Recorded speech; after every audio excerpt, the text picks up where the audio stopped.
Welcome back, my sweet summer children.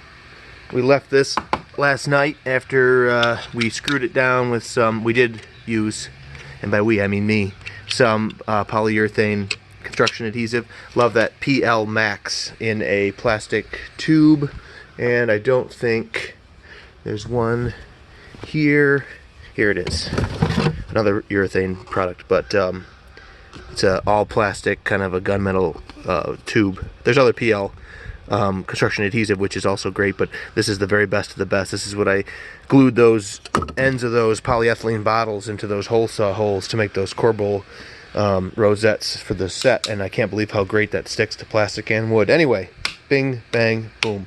Fairly certain that this will be fine. Fairly certain I won't have to make it any thinner.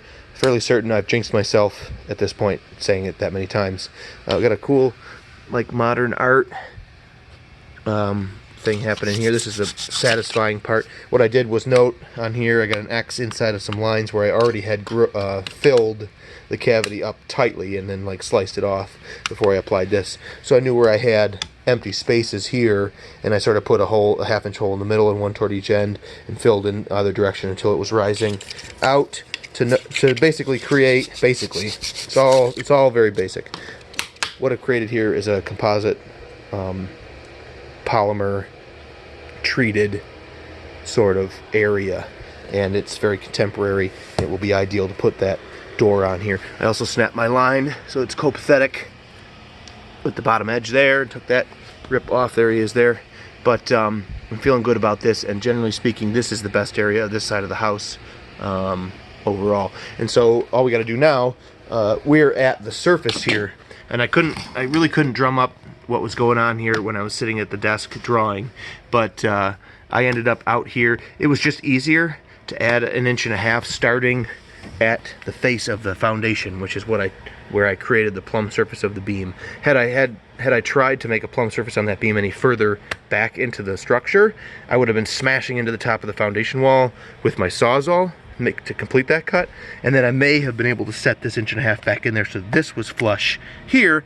So not only would I have smashed and banged all the way across here with the Sawzall, which otherwise went smoothly without having that issue, I'd have had to have added a surface to this, and that's normally OSB again, but it would be out here, and even if I had covered the top of it with this OSB, it's not treated, and it's another, full 4x8 sheet just to stick this much on here, which is kind of wasteful as far as customers' material cost is concerned. And this will be just fine. It'll carry everything out here being solid treated wood, and we're just better off. In a real home build, you'd have the sheathing of the house across here, but we will be, coplanar here with these sheathing boards that were in just an area. I know I said these weren't in here, but they were here where there had been a door. Everywhere else is a clapboard first and then a cedar shake on top, which is over here. Yeah, so here's our, well, that's a contemporary stud that somebody added for this renovation, but the rest of the stud, timbers in here have just got clapboard on them, and then somebody did shake,